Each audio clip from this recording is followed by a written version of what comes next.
All right, good morning, everybody. Welcome to our women's Bible study from our home, of course, since we are still quarantined because of the coronavirus. But we are clearly looking forward to the day when we actually get to go back to Rio Vista and I can see all of your cute faces again. And where I always say this, I don't have to laugh at my own jokes because that's just getting really old here at the house for me. So it'll be a nice day when we can actually all get back there. But for now, this is what we are. We're in our living room. And I just wanted to let people know, if you're watching us new, there's lots of different ways you can watch us. If you first want to know about our ministry, go online to womensbiblestudy.com. You can get everything you need from there. You can get handouts for today's lesson. You can catch up on this entire series that we've been working on. You can watch past lessons. We have lots of guest speakers, so there's lots and lots of things that we have done on womensbiblestudy.com, so you can go there and watch us. We always say there's lots of ways you can watch us. You can download our Women's Bible Study app for your phone. We have a Roku channel, a YouTube channel. We're now podcasting through iTunes and Spotify. I think it's called Stitcher, Google. There's lots of different ways you can listen to us. So that's kind of what we've been doing on that. Now, I want to show you a picture of what I look like while I'm being quarantined. Here you go. That's me. I'm just waiting and eating and waiting and eating. So that's my life right now. Now, we are working through this series on the parables, life-changing stories. And I can't even believe this, but we are one away from being done. I mean, next week we'll be done with this particular series, and then we'll be airing for about 6 weeks our exciting End Times conference with Joel Richardson. So that should be good. And just to remind you, we now are doing a Monday morning segment called Encouraging Truth. So we have lots of stuff. You can watch us every week. So that's kind of the plan for all this. Now, at this particular point, when Jesus is teaching parables, the time period is this: he's just getting ready to go to the cross. And he seems to be spending a lot of his end days on this earth talking about end times. And it's amazing that he has these end time parables.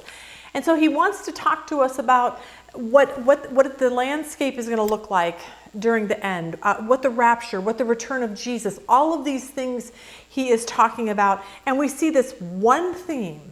And it's this: be ready. I thought this was funny. A young woman was getting ready for a blind date. Someone had, set her up on a blind date, and the guy was supposed to pick her up at 6, and he was going to take her to an expensive restaurant, and they were going to be able to dance and have music, and she was super excited. So she got a new outfit. She got her hair all done, and she put some makeup on. She did extra time to get everything looking really great for that night. At 6 o'clock arrived, and her date never showed up. And now it's 7, and now it's 8, and he still hadn't shown up. So at 8, she realized she'd been stood up. So she went and she took down her hair, and she put her pajamas on, got a big old bowl of ice cream, and started eating it.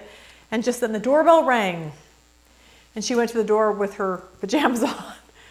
And the man that she has the date with is waiting there for her. And he's so shocked that she's not ready. And he said, I can't even believe this. I gave you 2 extra hours to get ready, and you're still not ready. Now, here's what I would be like if that were me. This is what I would want to do to the guy right here. Yep, that would be me. But anyway, this parable is one of those that makes us kind of sit up and take notice. And the reason why is because I think we all live in a world where we're filled with this one word, which is apathy.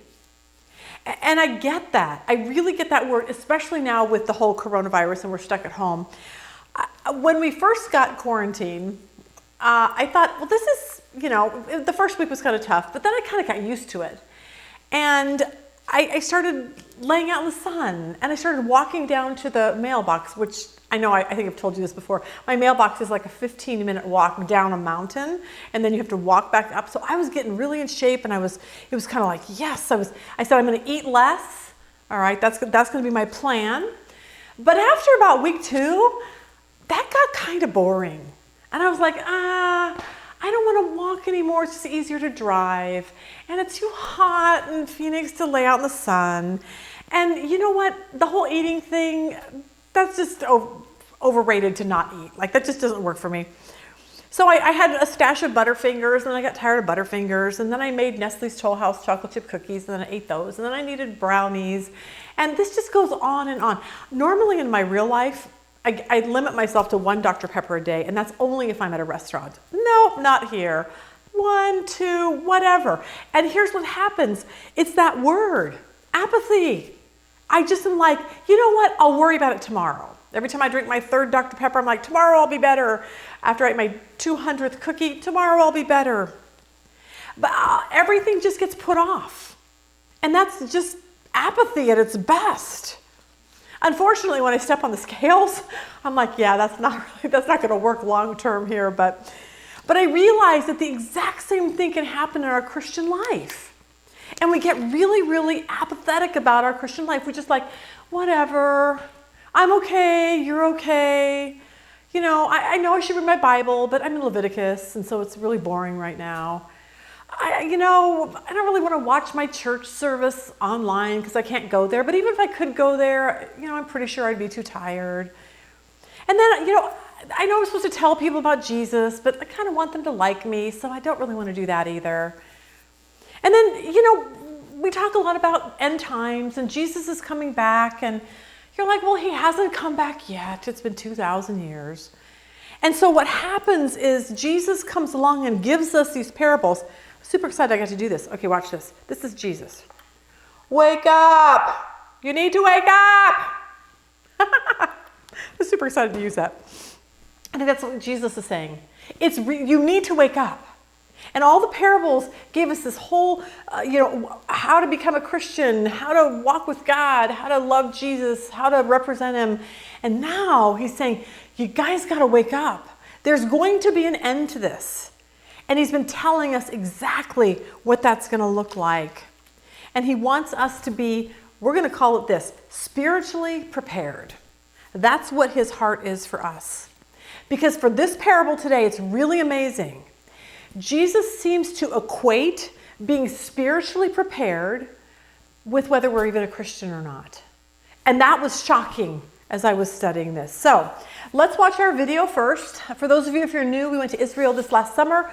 We videotape portions of Israel. We read the parable at a specific location because we want you to see the land. We want you to see where Jesus taught these parables. And so we tried to link them up together. So let's watch this parable or this video first, and then we'll come back and talk about it. Good morning. Welcome to Israel as we are continuing our study on the parables of Jesus called Life-Changing Stories. Today, if you look at your map, we are down south. We're across from the Dead Sea. We are at a place called Qumran. And the hardest part of trying to figure out how to put a parable together with a specific place here is just this particular parable is about 10 versions. And it's kind of hard to find a place for that. So this is kind of what we came up for, and hopefully by the end of this session it will make sense to you. Because actually what happened here was so incredibly unbelievable. Behind me, or you'll see it on the video, is a cave. And in 1947, just think about that, 70 years ago, a young Bedouin shepherd who was following goat, sheep, he probably out of boredom just kind of threw a rock into that cave, and he heard a cracking sound. Happened to be a pottery jar containing leather and papyrus scrolls written over 2,000 years earlier. Imagine that, 2,000 years of scrolls preserved in jars, which is pretty miraculous in itself. For the next 10 years came the findings known as the Dead Sea Scrolls. 11 caves were found that contained tens of thousands of scroll fragments dating from 200 to 300 years before Christ, up to 68 AD. It seems like these scrolls were part of a library copied by a Jewish sect called the Essenes. They were strict Torah observant, messianic, apocalyptic, New Covenant group. And after the Romans destroyed the temple in Jerusalem in AD 70, they marched towards Masada, which is about 30 miles from here. And it seems like the Essenes hid all these scrolls in the caves behind us to protect them. These scrolls it's so amazing. They comprise of Jewish documents written in Hebrew, Aramaic, and Greek. They include manuscripts or fragments of every book in the Hebrew Bible except the book of Esther. The scrolls also contain the earliest existing biblical commentary on the book of Habakkuk. The majority of the Dead Sea Scrolls were simply copies of the Old Testament from 250 to 150 BC. The temple scroll that's found in Cave 11 is the longest scroll present. It's about 26.5 feet. One of the most curious scrolls is called the Copper Scroll. It was discovered in Cave 3. It lists about 64 underground hiding places throughout the land of Israel, which many believed were the treasures from the temple that people hid for safekeeping. They're now identified among the scrolls. There's also 19 copies of the book of Isaiah, 25 copies of Deuteronomy, 30 of Psalms. Prophecies by Ezekiel, Jeremiah, and Daniel, not found in the Bible, were also found in the scrolls here.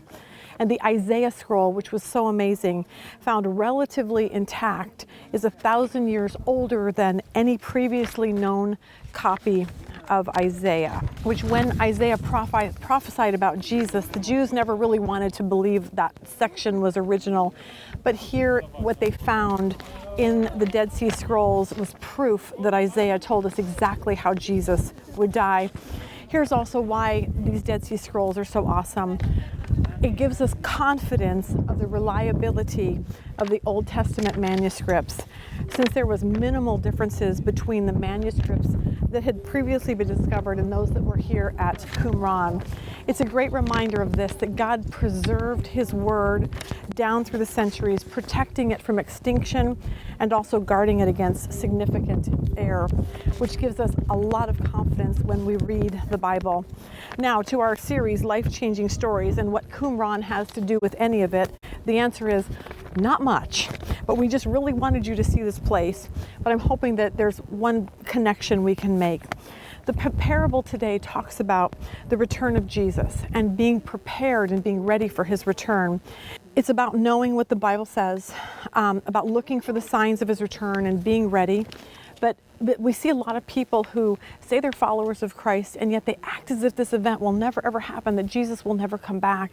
And I know this is a huge stretch, but this is a really awesome sight that we wanted you to see. But think about this, for 2,000 years, nobody was looking at this place. Nobody was looking for scrolls. Nobody was paying any attention to this area.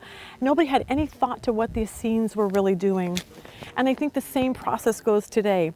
Eschatology, the study of end times, Revelation, Daniel, very few are studying it and looking for the return of Jesus. Very few are paying attention to what it says that we should be looking for. And just like this place where one of the greatest treasures was ever found right here, nobody was even looking for it. And it's a reminder for us today as we study about the 10 virgins. 5 were prepared for the return of the bridegroom. They were waiting, they knew what to look for. But the other 5 weren't paying any attention at all. Here we have the greatest treasure, Jesus coming back. And most of us are like the 5 virgins who were too distracted to even be prepared or to care. So today is kind of a warning for that. And I want us to remember, if we ever think of Qumran, this place, I want you to remember this as a reminder that nobody was looking for one of the greatest earthly treasures, the Dead Sea Scrolls. Just like not so many people are looking for the greatest heavenly treasure, which is Jesus coming back to reign on this earth, making all things new. So our parable today is here, Matthew 25. Then the kingdom of heaven shall be likened to 10 virgins who took their lamps and went out to meet the bridegroom. 5 of them were wise and 5 were foolish. Those who were foolish took their lamps and took no oil with them, but the wise took oil in their vessels with their lamps. But while the bridegroom was delayed, they all slumbered and slept, and at midnight a cry was heard, "Behold, the bridegroom is coming, go out to meet him." Then all the virgins arose and trimmed their lamps, and the foolish said to the wise, "Give us some of your oil, for our lamps are going out." But the wise answered, saying, "No, lest there should not be enough for us and you, but go rather to those who sell and buy for yourselves." And while they went to buy, the bridegroom came, and those who were ready went in with him to the wedding, and the door was shut. Afterward, the other virgins came also, saying, "Lord, Lord, open to us." But he answered and said, assuredly I say to you, I do not know you. Watch therefore, for you know neither the day nor the hour in which the Son of Man is coming. We want you to always think of Qumran and remember this story, that it's time, we have to spend the time to get ready for the return of Jesus. All right, so let's start here. Because in order to even understand this particular parable today about the 10 virgins or the 10 bridesmaids, we have to understand what a Jewish wedding would even have looked like back then. Because it looks a lot different than our American wedding. As a Christian, if you're going to get married, the plan is supposed to be this. I meet someone, we're kind of become friends, and then we decide we want to date, and then we get engaged, and then we get married, and then we have sex. So that's kind of like the way it's supposed to go. I thought this was cute. A little girl was attending a wedding for the first time, and she whispered to her mom, and she goes, why does the bride always wear white? And her mom said, because it's the color of like happiness, and today is the happiest day of her life. And the little girl thought about it for a little moment, and she turned to her mom and she said, so then why is the groom wearing black? Which is kind of a good point. But it wasn't like that in the days of Jesus. A Jewish wedding actually consisted of 3 completely different parts. It's not like it is today for us. The first step for them would be a contract.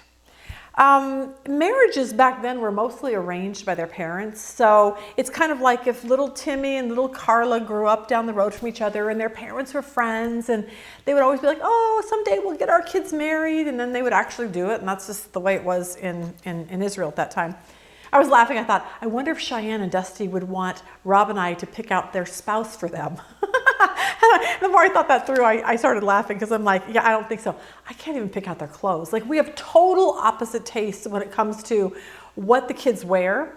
So this Christmas, I was super excited because I knew Dusty liked this one company. So I went on there, I picked out some shirts for him, and he opened them up and he's like, Mom, thanks, these are awesome. And then as soon as everyone left, he's like, hey, can I have that receipt so I can send it back? So I'm like, well, that's sad. So if Rob and I picked out their spouses, then they'd want the receipt to send them back. So we're not even going to go there. But in the days of Jesus, if there was to be a wedding, what would happen is the groom's family would have to pay a dowry to the bride's family. A contract would be signed. Maybe there'd be a small little ceremony. But in the eyes of everyone, they were considered legally married. Now remember, a lot of times it didn't have anything to do with love. Like, we're all big on, oh, I love you, do you love me, blah, blah, blah. But it really was a contractual thing that went on. Now, they signed the contract, but here's what's interesting. They never had sex, they never consummated their marriage, they never lived together. So after this contract was signed, it was kind of like, now it's more like our engagement period. They were in this length of time that was kind of like the betrothal, the engagement, whatever you want to call it. But they didn't live together. And so during this time, we'll just call it an engagement time, even though it was legally binding, this is the time that the groom would go away. He'd maybe add on to his parents' house. He would maybe build something so that he would prepare this house for when he went to get the bride, and then when he went to get her and bring her back. Now, this is the stage that Mary and Joseph would have been in. And so that's why people were like, well, I thought they were married or they weren't or whatever. But that's why it's like they had a contract and they were going to get married. This is the betrothal engagement stage. So legally they were married, but they never had sex. They never moved together. They never lived together. So this is when, the angel Gabriel shows up and says, Mary, you're going to get pregnant by God and you're going to have the Messiah. And so when she's pregnant and she tells Joseph, of course, he's like, that just doesn't happen. The angel goes to Joseph and says, no, you have to marry Mary. You can't divorce her because divorce was allowed in this engagement betrothal time. You marry her. But see how scandalous that would have been. So she comes back to their little town and she's pregnant. Well, of course, they're going to think like she and Joseph had sex, and that was just not what they did back then. And I think most people probably didn't believe the angel showed up and I'm having the Messiah. Like, they're like, yeah, that's a good story, but whatever. So that was the period what Joseph and Mary were in. Now the second step is this idea of procession and consummation. And this is the time when the groom's all ready and done. He's ready to go get his bride. So he's got his bridesmen or the groomsmen. And they're going to go to pick up the bride at her house. And she would have all of her bridesmaids with her. And they never knew exactly the day. They knew the time period. They're not going to just show up one day because the bridesmaids have to be there.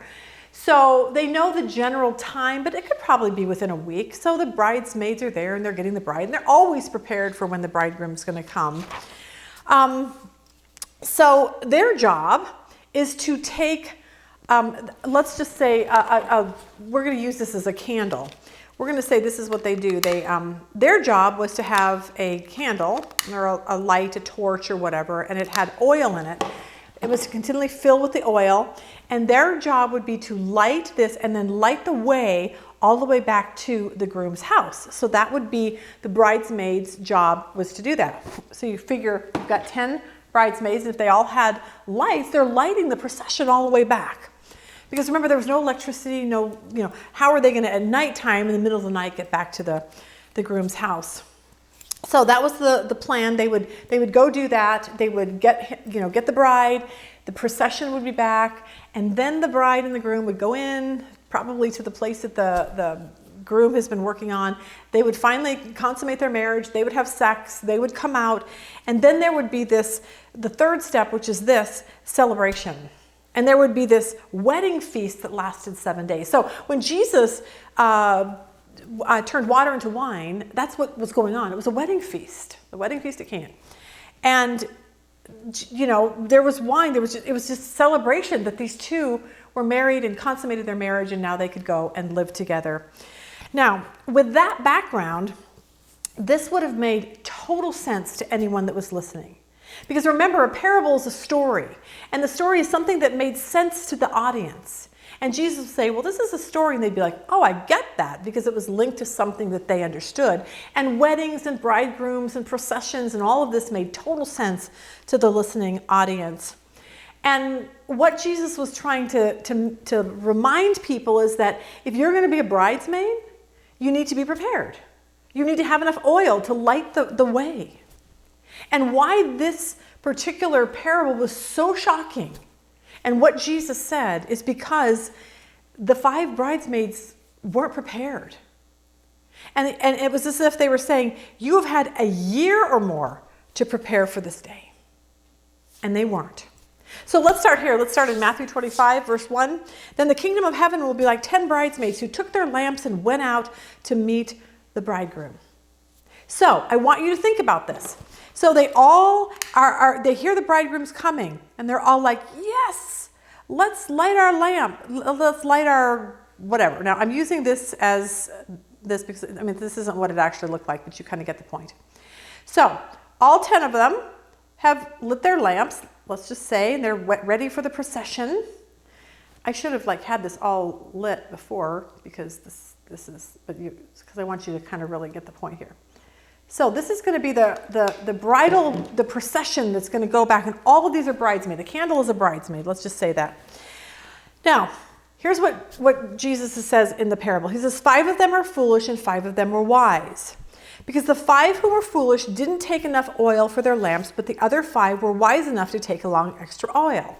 Okay, now, think about this. They're probably all along the procession, and the problem is verse 5. When the bridegroom was delayed, they all became drowsy and fell asleep. So they're all standing there waiting, or maybe they went back to the house, I don't know. But what happens is they've used up a lot of their oil just waiting for the bridegroom. So now he's late, and now they're tired. So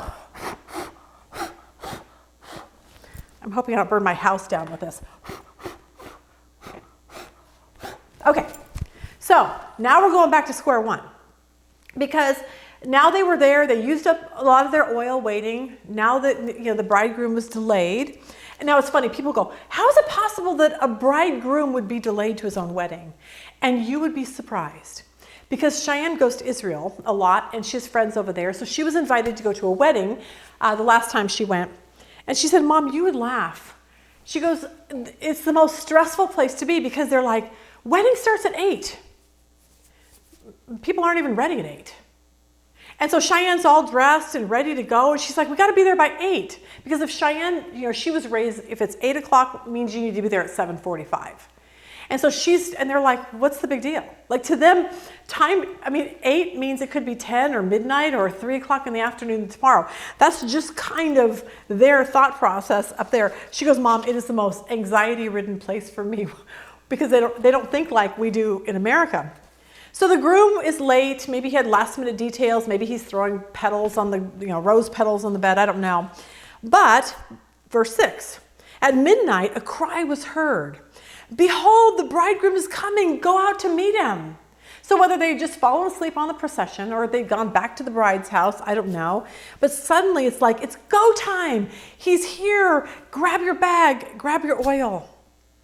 All the bridesmaids got up and prepared their lamps. Here are the wise ones. That candle hates me. So here we've got 5 bridesmaids that are wise. And here's what I'm going to do.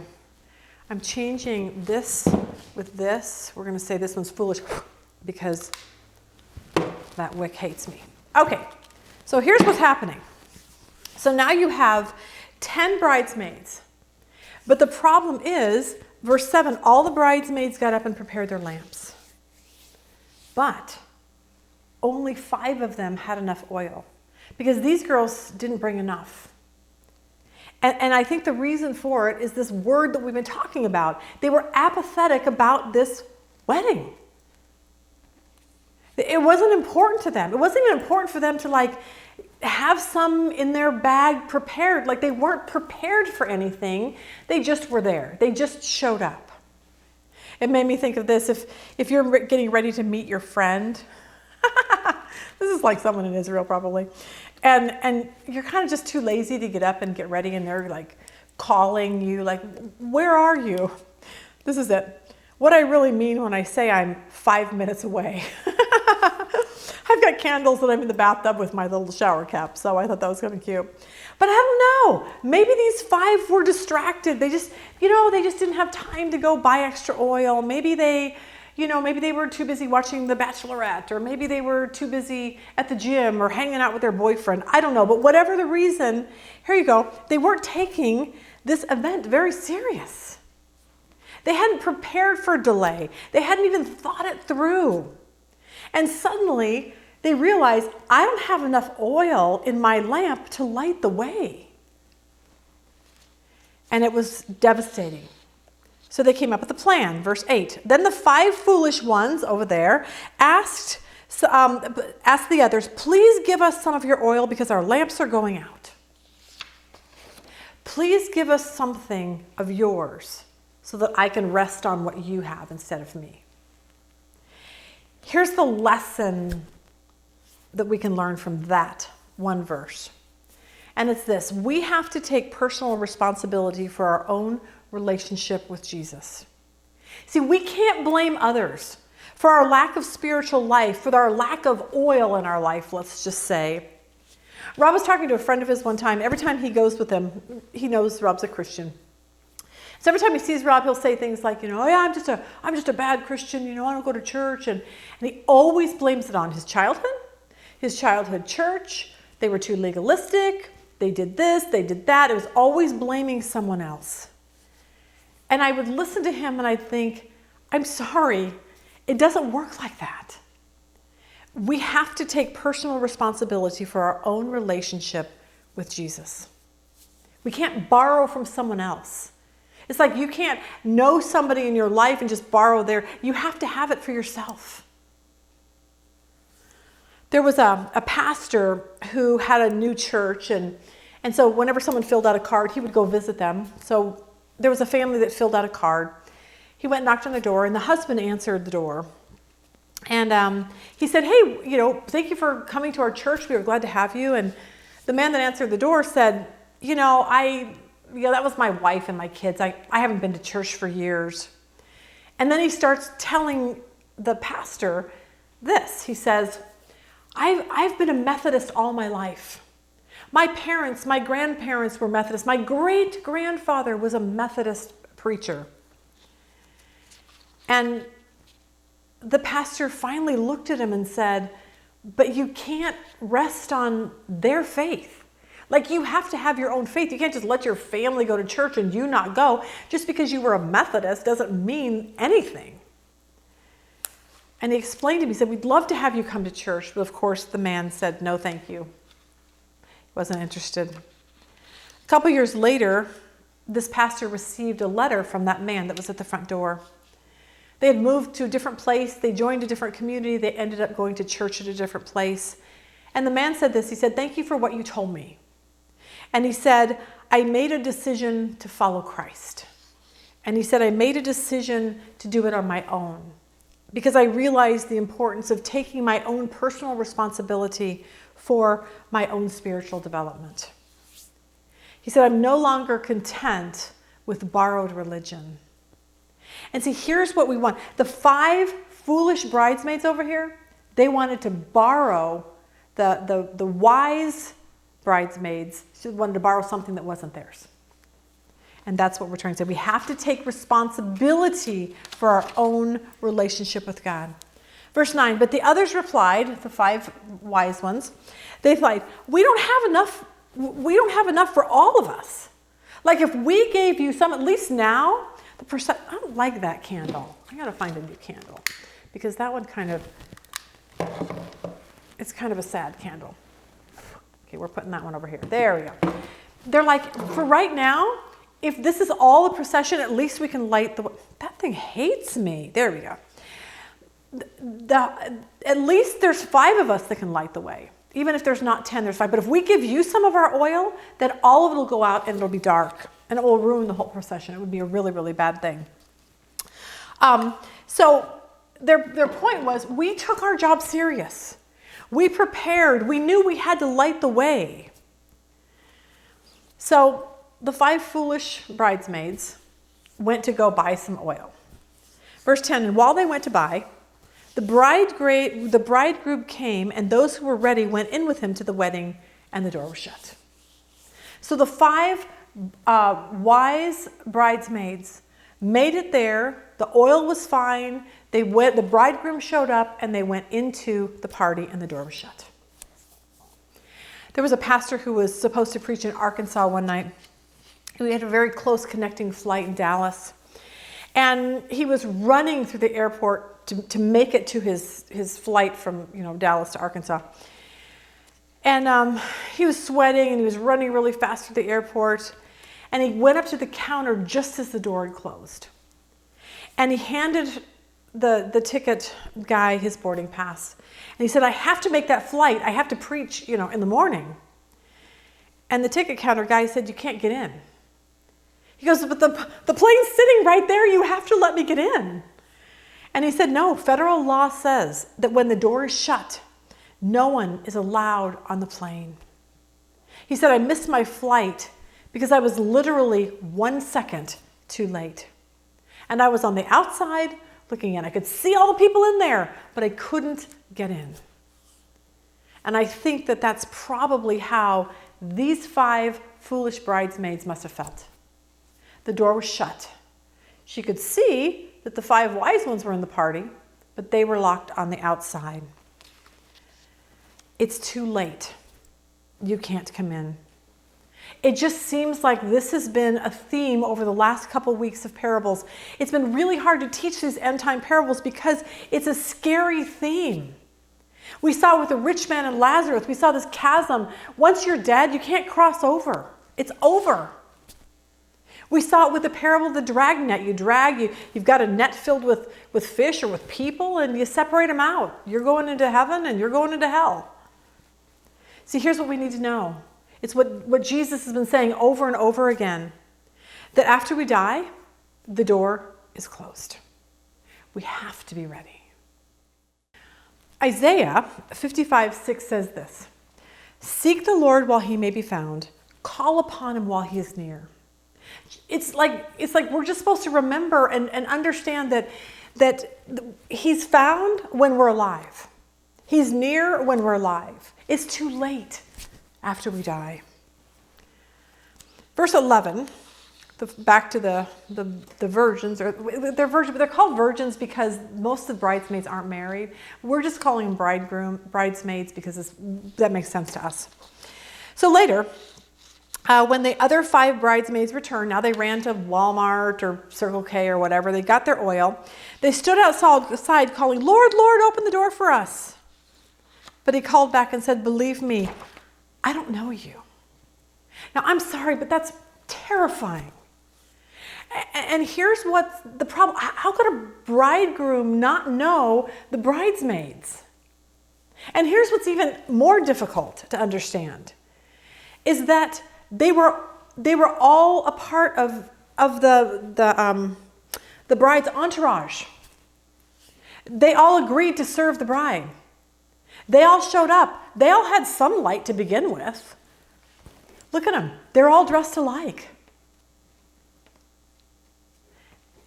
And the weird thing is that even when it was time, they were tired and they all grew drowsy, all 10 of them slept. It wasn't like the 5 wise ones stayed awake. They all look exactly the same.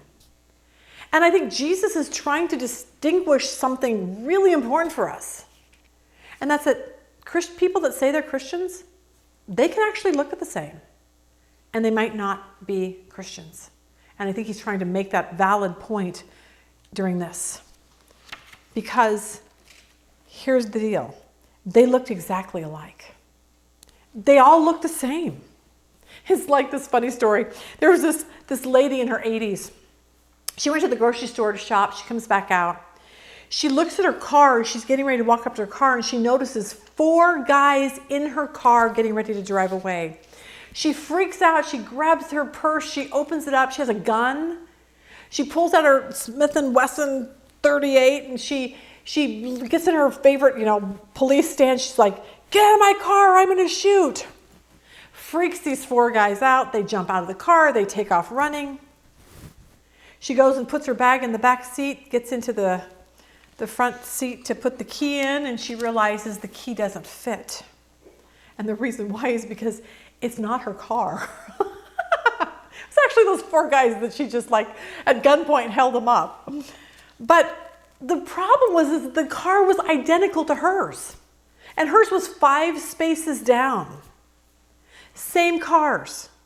Looked just alike. But they had different owners. Same bridal party. They all looked alike. But 5 were true believers and 5 were not.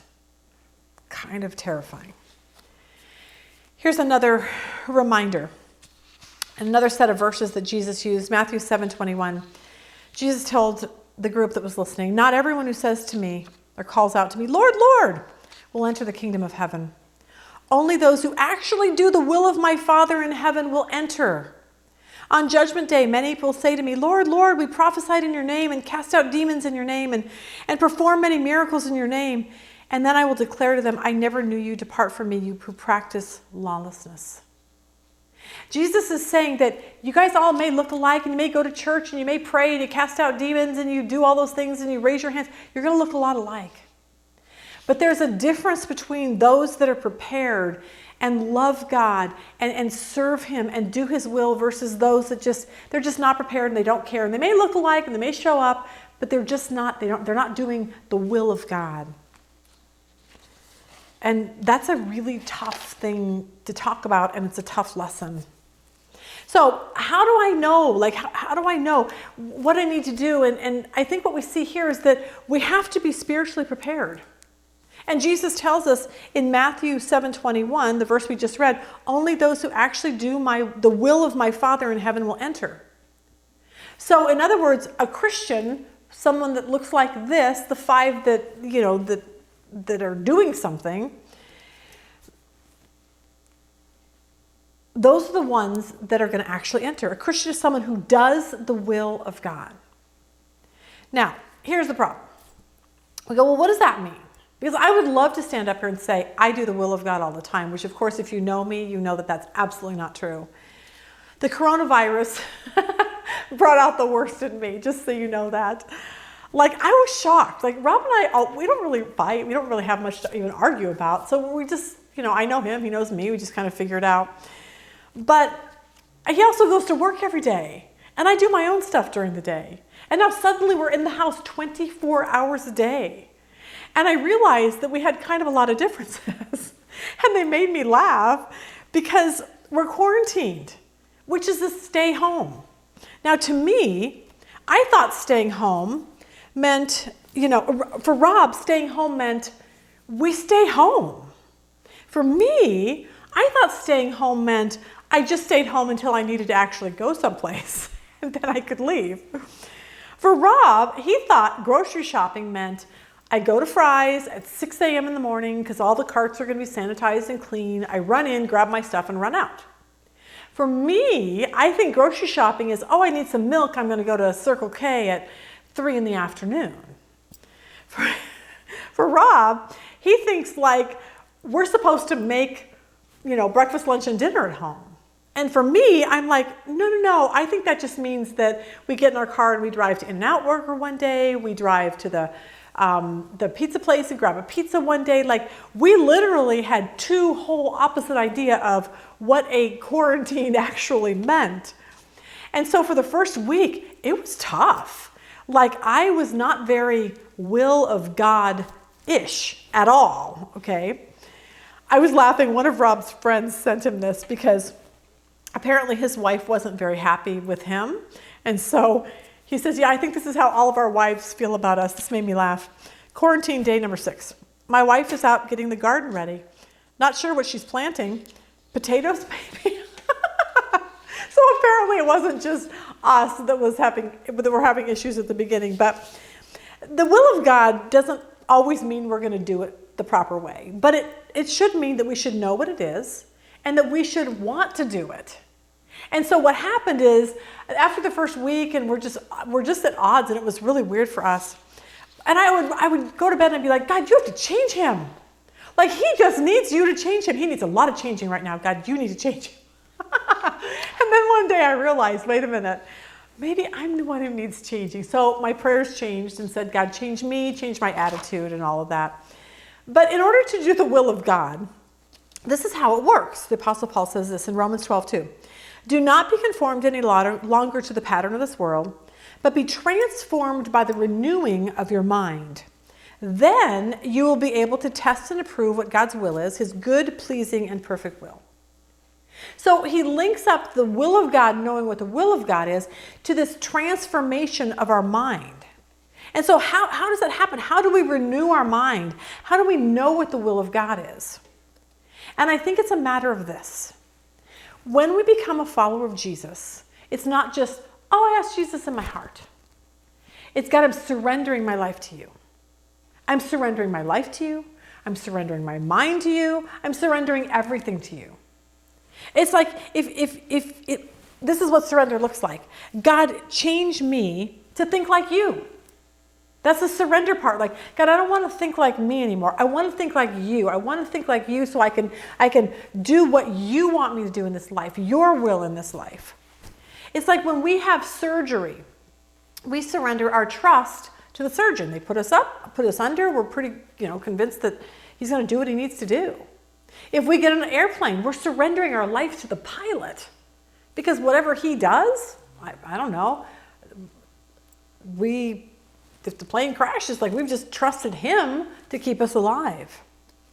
And God says that's what it means to follow him, to be a wise bridesmaid, let's just say. You're surrendering your life to Jesus and you're surrendering your mind and everything about it to him. Here's what we learned about the bridesmaids. That in order to be a good, wise bridesmaid, it takes time and it takes effort. Because here's what we know. 5 used their time of preparation to acquire extra oil. The other 5 did not. These 5 were prepared. They spent time. They spent their effort. And that's the question that we want to ask today. And the question is this: am I spiritually prepared? Am I like one of these, or am I more like those over there? Am I spiritually prepared for anything that comes into my life? Am I spiritually prepared for death? Am I spiritually prepared for the return of Jesus? And of course, we know that always begins with giving your life to Jesus, and we understand that. Like, we know he's the only way to God, and we give our life to him. But here's what you need to know. That's a starting point. That's the starting point of your faith. It doesn't stop there. And see, for the 5 foolish bridesmaids over here, it stopped. They didn't think past that. They just, wanted to get all dressed up and look the part and do all that. But it wasn't really that important to them. And that's what we see. The foolish bridesmaids stopped there. But a true follower of Jesus, one of the wise bridesmaids here, it doesn't stop there. It's the starting point, but you grow up in your faith. Jesus said this in Matthew 22:37. He said, you must love the Lord your God with all your heart, your soul, and your mind. When someone asked Jesus, what's the greatest command? That's what he said. Love the Lord your God. That's the first thing, the most important thing, is to love him with all your heart, all your soul, and your mind. Which is that whole transforming of your mind, renewing your mind that Romans 12 talked about. See, we have to use our mind. We have to let God change the way we think. And we need to do that and build. When he changes our mind, we're building something. And I'm going to say this. We're building a solid foundation. A solid spiritual foundation in our life. And so what happens is we start reading our Bible. And we start, here you go, studying the Bible. And now it's not just like, I was thinking about this the other day with studying. I read something that I really didn't understand, and it was something that Jesus said to Peter. And so instead of just reading it, I went and found a commentary. And I'm like, no, I'm not going to leave until I know exactly what that means. So see, you're using your mind. You're going, I'm not just going to read to read. I'm going to read to learn. And what happens is we start building our spiritual base, our spiritual foundation. And some people are just like, well, they do that by going to church. Okay, there you go. That's how. And they learn lots of things at church. Some people can't go to church, so they watch church online. And they're building their spiritual foundation. And then a lot of people, we tell people all the time, you need to listen to sermons during the week. I was just listening to one this morning. I was listening to one last night in the bathtub. Anytime I have free time, I find a pastor that I like. And I'm like, I want to learn about that. And so when you do that, it just builds your spiritual foundation. And see, what happens is you've got these building blocks that you're being spiritually prepared. With everything that you do, you're just more and more prepared spiritually. And that's what Jesus is saying. You have to be prepared, but you do that with your mind. And it's like reading books. The coolest thing happened the other day. Cheyenne was, she called me and she goes, Mom, I'm reading this really cool Mark Batterson book. And she popped off and said something to me. And it's something that I knew, but I hadn't thought of for years. And I was like, oh my gosh, it was like a building block that I just added to my life, my spiritual life. Because I learned something new. And it reminded me, I was like, oh my gosh, that's the greatest thought, Cheyenne. And now I've been thinking about it all week. And I've been implementing that into my life all week. See how that works? It's like we're building something up. We're building up our life. And with every block, we're getting spiritually prepared. And we're becoming one of these wise bridesmaids. Because over here, no one's doing anything. It's dark. They may look alike, but there's nothing that's happening in their life. And see, as a Christian, as a true follower of Jesus, something has to be happening in your life. And part of this is just gaining knowledge so you have something to give to someone else. 1 Peter 3:15 says this, but in your hearts, set apart Christ as Lord. Lord, he's your boss. He's not just your savior. Lord means you do what he says. You set him apart and you say, all right, he's going to be my boss. Always be prepared to give an answer to everyone who asks you to give the reason for the hope that you have. But do this with gentleness and respect. Now, how can you be prepared to answer anyone's questions if you've never built a spiritual house? If you've never built yourself up spiritually, you're not going to be prepared to answer. And yet, Peter says you have to do that. So what I want to do is I want to have everyone get a little introspective today. And I'm going to ask some questions, but I'm asking you these questions as if I'm actually asking you, but really in reality I've asked them to myself first before I'm asking them to you. But I want us to see if by answering these questions you can determine which of these people you are. Are you someone who hasn't done any of these things and you wouldn't have a clue? Or are you someone that's your lights on, you're building your blocks, you're being prepared? And so I want to ask you these questions because I think it'll help show us if we're really honestly transforming our mind, if we're actually loving God with our heart and our soul. I think these questions might answer it for you, and every person's different. So the first one is this: do you know enough about the Bible to have a sensible conversation with someone who says, hey, what are the central doctrines of your faith? What is it that you believe? What does the Bible say? Like, do you know enough for that? 2, can you explain the gospel? Like, can you explain the good news about Jesus and what he did on the cross and why that matters? Like, can you explain that to someone? 3, if someone came to you and said, what does communion mean and what does baptism mean? Would you be able to have a biblical answer for that? 4, could you explain to someone why the world is in such a mess? And not only why it's such a mess, but why good things or bad things happen to Christians or non-Christians. Because you have Christian friends that'll be like, why did this bad thing happen to me? I'm a Christian. Can you explain to them why that is? 5, do you know about other religions? Do you know the difference between religions and what following Jesus means so that you have an answer for people? 6, if somewhere along the line you knew someone that had a tragedy or a crisis, would you be able to come up with biblical answers for them? 7, here it's getting personal. You're like, I hate this. How much time do you spend studying the Bible to build your spiritual preparedness house? To get all those answers? 8, why do you go to Sunday school, church, or Bible study? And this is a really good question because do you go to learn something to get prepared, or do you go just so that people can see you or you can hang out with your friends? Or why do you go? Because that's really an important question to ask. 9, how many Christian books did you read last year to help you learn new things to grow up your spiritual house? 10, it's not available now, but when events were available, like our Exciting End Times conference, or when we had Alan Parr here, or we had Kevin Ramsby, like, did you guys show up? Or was it like, oh, I don't want to do that, it's too long of a day?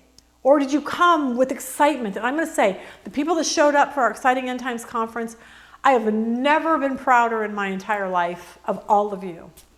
Because it showed me something. It said, you know what? All of you that were there, you wanted to build this spiritual building block foundation. Like, you want to do that. You want to be prepared. You want to be prepared for the end times. You want to know what that's all like. What that's like. And here's the deal. It was a grueling day. What people don't realize, when it comes online, the people will get 1 a week. We got 6 in one day. And that meant you had to be there at 9 in the morning, you had to leave at 11, go eat lunch, come back at 1, leave at 3, go home, get dinner, come back at 6, and leave at 8. It was a long day. But you know what? You did it. And the amount of knowledge that you have because you took advantage of that, it was so encouraging to me. But see, those are the questions and how we grow this. You know, you do things. You don't just, like those girls over there, you don't just sit around and do nothing. You put the effort in to grow your faith. 2 Peter 3:18 says this: rather, you must grow in the grace and knowledge of our Lord and Savior Jesus Christ. You have to grow in knowledge. Philippians 1:9, I pray that your love will overflow more and more and that you will keep on growing in knowledge and understanding. See, we always say, well, it's just about faith. No, it's not just about faith. Your faith should move you to want to know more things about Jesus so you can grow in your faith. That's kind of what that's about. 1 Peter 2 says this: like newborn babies, you must crave pure spiritual milk. You can't stay a baby all the time, forever. You need to grow up in your faith and start eating solid foods. I was reading about a man who lost his wife, and he was so devastated, he just didn't know where to turn. He told his friend, he said, you know what? He said, I used to have faith. And he said, but when I went off to college, I took my faith, my childhood faith, I stuffed it in a drawer someplace, and I left it there. And now at 47, he had this horrible tragedy that came into his life. And he said, I don't know where I put it. 27 years ago, I gave up my faith, and 20 years ago, and I don't even know where I put it. And I can't find it. And see, if he didn't have his faith, imagine the difference of how he's handling a tragedy like the loss of his wife, like that, with nothing. But if he had grown in his faith for those 20 some odd years, look what he would have had. He would have had a greater knowledge of God and a greater knowledge of tragedy and heartache and the Holy Spirit that would comfort him. Like, this is what it's, you can't be that, is what I'm trying to say. But some of you might be. You might have been putting your faith aside for all of these years, and you've had so many excuses, just like the Methodist man. And your excuses are, but church is boring, and I'm too busy, and I don't like to read, and that person talks too long. But I always say this, imagine if you had come to Bible study once a week, and if you had come to church once a week. And let's just say at each one of those places you learned one thing. One. Out of an hour that we're here, you learned one thing. And an hour at church, you learned one thing. In 1 year, you will have learned 104 new things about God. Look at how much your spiritual foundation would have grown in just 1 year. And in 5 years, if you did the same thing, you just learned one new thing at Bible study, one new thing at church, you would have learned 500 new things about God, and your foundation, your building blocks would just keep getting higher, higher, and higher. See, we can't just sit back and do nothing. We have to take an initiative. To come to Bible study, you have to get ready, get in your car, and drive to Rio Vista. To know anything about the Bible, you have to sit down, open it, read it, have a pen, have a commentary, study. In order to learn new things, you need to go on Amazon or christianbooks.com and buy a Christian book so you have something to learn and read. See, we need to seize every opportunity to grow and learn something new. When Joel Richardson was here, he said, Lisa, he said, I just hope people will come away with a couple new nuggets with each session. That's all we can hope for. And that's the point. If you walk away each Bible study with something new, that's a win. Even if it's one thing. But see, so for many people, they're in that apathy stage. And they're just waiting. I'll just do it tomorrow. I'll read my Bible tomorrow. I'll show up next week. Procrastination, and it's not good. We learned that in 1874, a man by the name of Elisha Gray, he was an inventor. He transmitted a few musical notes over a telegraph wire. He thought to himself, he said, if I can send music, maybe I could send a human voice. The New York Times were predicting this talking telegraph, which of course we know as the telephone, and the public grew eager for it. But 1 year later, Gray believed he had the answer. A tin can-like voice chamber connected by a wire in a liquid that could turn vibrations into signals, and that came to his mind. But he didn't do anything with it. And he just waited for a couple months to write that all down on paper. And then a few months later, he made a sketch of it. And then he waited 4 more days and walked into the patent office. And when he arrived, Mr. Gray was told that 2 hours earlier, a man had come through the same door with his own sketch and had already applied for the patent. And his name was Alexander Graham Bell. And the reason we know Alexander Graham Bell's name and never heard of Elisha Gray's name is because somebody seized the opportunity. They did something. They did something about something that was really important. And one waited too late. And see, the Bible warns us of that. Look at Hebrews 2:1. For this reason, we must pay close attention to what we've heard so we never drift away. It's so easy to drift away. It's so easy to stop building these building blocks. The parables of the wise and the foolish bridesmaids seems to be saying this. Spiritual preparedness demonstrates you really are His. See, if this is you over here, you can say you're a Christian all you want. You can show up at church. If nothing's happening and you're not prepared for anything, you probably are not a Christian. But if this is you, then you probably are. See how that works? To be spiritually prepared, Jesus is saying that's what determines between the two. And so I want to ask, you need to ask yourself this. Am I not prepared because I just think I have all the time in the world? Like, do we really think that? Like, well, I'm just going to live to be 100 and I have all the time in the world to get that right. Am I going to wait until this last minute to get serious about my faith? Because if that's you, I just want you to know you're on really dangerous ground. Because one day the door will close and it will be too late, just like it was for those 5 bridesmaids. And so today, at this self-examination that we're doing, you need to walk away and say and ask yourself, am I spiritually empty like those 5? Or is there spiritual substance over here like the 5 wise ones? Do we take our job seriously? That's our job to give light to a very dark world? Think about that. We live in a culture and a world that's really dark. And we have to be a light to this world. I was laughing at my friend. She lives in Colorado and she works for a retirement center, and this whole coronavirus has just been really hard for them. And so she wrote me one day and she said, this has been very difficult and everyone's getting grumpy and it's just getting harder and harder. And she said, I have a headache. And I wrote her back and I said, well, you have a headache because you have a light on the top of your head that has to stay on. And that has to be tiring and heavy. But that's our job. Our job is to be a light to the world. But it's just like any job. You can't just do it properly if you're not prepared. It's not like that. Jobs don't happen like that. You have to be prepared if you're going to have a job. We see it all through the Bible. Noah, think about Noah. He didn't sit around and just start waiting for it to rain. Like God said, build an ark. He didn't sit around and go, oh, I don't feel like it today. I'm just too tired. I just don't really feel like getting up. He didn't do that. He got the boat done and he was prepared for when that flood came, he was ready.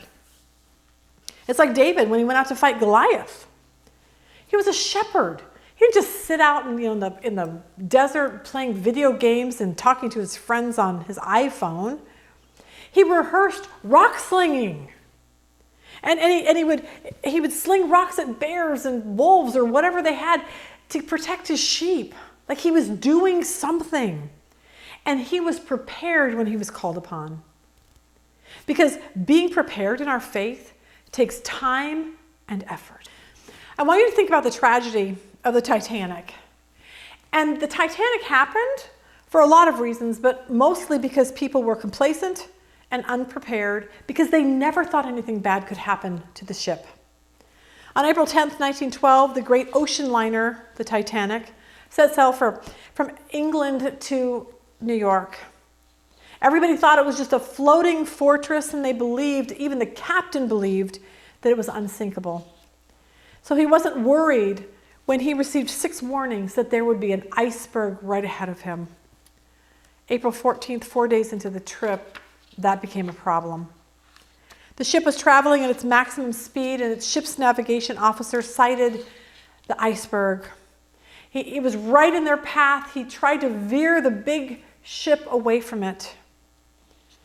But unable to turn quickly, it hit the iceberg on the starboard side and opened 5 of the 16 compartments. The Titanic was designed to stay afloat with 4 of the compartments open to the sea. They realized that the ship was going to sink. When they informed the captain, he just continued dining with his distinguished passengers and finished his 2nd cigar because he never, ever really thought the Titanic could sink. In just over 2 hours, the ship was gone with a loss of 1,490 lives. Part of the reason for it was because nobody was prepared. The Titanic had been outfitted with 20 lifeboats, but that wasn't enough to hold the entire ship. Some of the lifeboats, when they put them in the water, contained 12 people. They could have gotten 40 in there. Why were they so unprepared? Why were they so unprepared for this tragedy at sea? And it's because everyone on that ship believed something that wasn't true. And see, so many people in this world are believing something that's not true. See, people aren't prepared for death and what comes after. Because just like the Titanic, they just can't imagine it happening to them. Why aren't people prepared for the second coming of Jesus, like the most exciting thing that will ever happen? And it's because they just don't really think Jesus is coming back. Because just like the Titanic, many people will not be prepared for the tragedy that will come upon their life when Jesus returns and they don't know him. So according to the parable of the 5 wise and 5 foolish bridesmaids, Jesus felt it really important to tell these kind of parables. And we need to take heart this question today. While we are waiting, what are we doing? Because these are our options. We can do nothing, and we probably aren't saved. We're doing something to build our spiritual preparedness. And Jesus says, those are the ones that are mine. Father, today is the day that if somebody recognizes that they are on one side and not the other, I pray today is the day they give their life to you. They surrender their life to you. And God, they start preparing their spiritual house so that when you come back or when they die, that they will be prepared to meet you. We pray for that. Thank you for what Jesus did to make it all available so we can spend eternity with you. We look forward to the day when Jesus will come back and reign on this earth. Thank you for all you've done in Jesus' name. Amen. See you all next week for our last parable.